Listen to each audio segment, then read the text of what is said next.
museum visitor ignored the warnings and banged on the Annabelle Doll's box. It was reported he died in a motorcycle crash shortly after. He was killed instantly and his girlfriend just barely survived. She claimed that at the time of the accident, the couple had been laughing about the Annabelle doll. A priest from Hartford once visited then demonologist home and threw the doll across the room, proclaiming God was more powerful than the devil. On his way back to the rectory, he got into a serious accident with a tractor trailer. He claimed to have seen Annabelle in his rearview mirror just before the accident. According to the well-known demonologist couple, the doll is responsible for one death, 2 near-death experiences, 1 fatal accident, and a string of demonic activities that lasted throughout 30 years. The true story of the original Annabelle doll began when she terrorized her first owner in 1970, forcing Ed and Lorraine Warren to take her to their occult museum for safekeeping. As the story goes, the Annabelle doll had been a gift to a young nurse named Donna from her mother for her 28th birthday. Donna, apparently thrilled with the gift,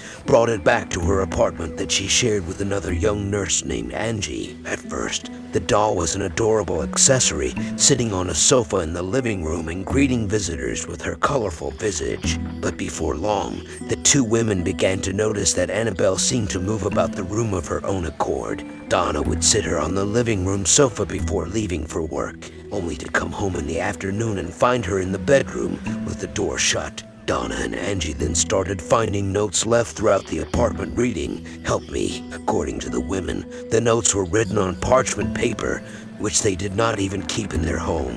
Furthermore, Angie's boyfriend, known as Lou, was in the apartment one afternoon while Donna was out. Then he heard something rustling in Donna's room as if someone had broken in. Upon inspection, he found no sign of forced entry but found the Annabelle doll lying face down on the ground. Other versions of the story say he was attacked upon waking up from a nap, but that wasn't really happened. Suddenly, he felt a searing pain on his chest and looked down to find bloody claw marks running across it. 2 days later, that marks had vanished without a trace. Following Lou's traumatic experience, the women invited a demonologist over to help solve their seemingly paranormal problem. Then the demonologist held a seance and told the women that the doll was inhabited by the spirit of a deceased 7-year-old girl named Annabelle Higgins, whose body had been found years earlier on the site where their apartment building had been built. The demonologist claimed that the spirit was benevolent and simply wanted to be loved and cared for. The 2 young nurses reportedly felt bad for the spirit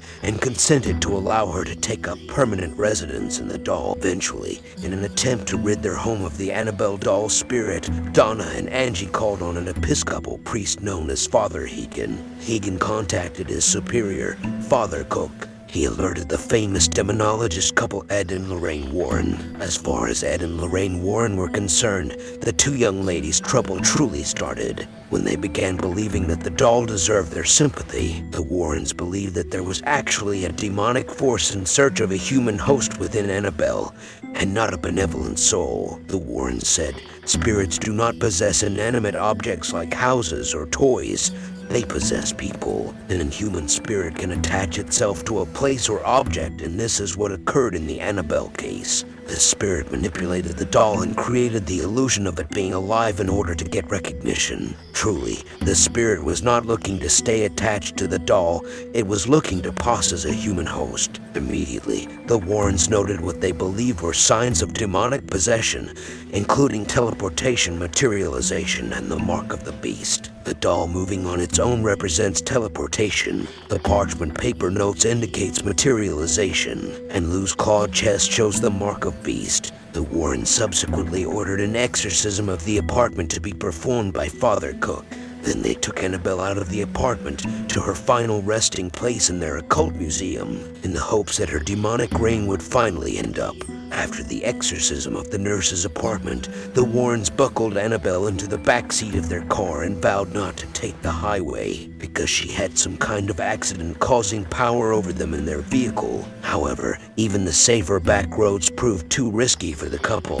On their way home, Lorraine claimed that the brakes either stalled or failed several times, resulting in near disastrous crashes. Lorraine claimed that as soon as Ed pulled holy water from his bag and doused the doll with it, The problem with the brakes disappeared. Upon arriving home, Ed and Lorraine placed the doll in Ed's study room. There they reported that the doll levitated and moved around the house. Even when placed in the locked office in an outer building, the Warrens claimed that she would turn up later inside the house. Finally, the Warrens decided to lock Annabelle up for good. The Warrens had a specially made glass and wood case, constructed upon which they inscribed the Lord's Prayer and St. Michael's Prayer. For the rest of his life, Ed would periodically say a binding prayer over the case, ensuring that the sinister spirit and the doll remained good and trapped. Since being locked up, Annabelle the doll hasn't moved again, though it is alleged that her spirit has found ways to reach out to the earthly plane. There are many paranormal things happen to the visitors who doesn't believe in Annabelle. Over the years, the Warrens continue to recount these tales as proof of Annabelle the doll's horrific powers, though none of these stories could be corroborated. The real-life fears surrounding the original Annabelle doll only flared up even more in August 2020, when reports surfaced that she had escaped from the Warrens Occult Museum. Though the rumors quickly spread on social media, the reports were quickly outed as inaccurate. Now she sits in a glass case bearing a hand-carved inscription of the Lord's Prayer, while a pleasant smile rests on her happy face sitting under a mop of red hair. Someone once offered $1 million to buy the real-life Annabelle doll, but they didn't sell it. A priest regularly comes to the museum to bless the room that Annabelle is in. Annabelle doll's weakness is named as holy water, crosses, exorcism, and prayers. But beneath the case there is a sign that reads, "Warning, positively do not open." Not even Lorraine Warren would stare at the doll because she felt that Annabelle did harm to the ones who interacted with it. The Warrens' daughter, Judy, wasn't allowed to look at the doll, especially in the eyes. They also warned the visitors not to touch the case and look at the doll for too long. The Warren's son-in-law has said that Annabelle is what he is most frightened of in the museum, despite knowing the museum is filled with hundreds of other haunted objects. If you visit the Warrens Occult Museum, they might play creepy music to give you a scary vibe while you approach the eerily lit-up haunted doll. Lorraine once said that the evil attached to Annabelle needs a body to get in. It might be you. Like this video if you enjoy it and know something new. Subscribe to Bloody Mary for more videos like this. Thank you.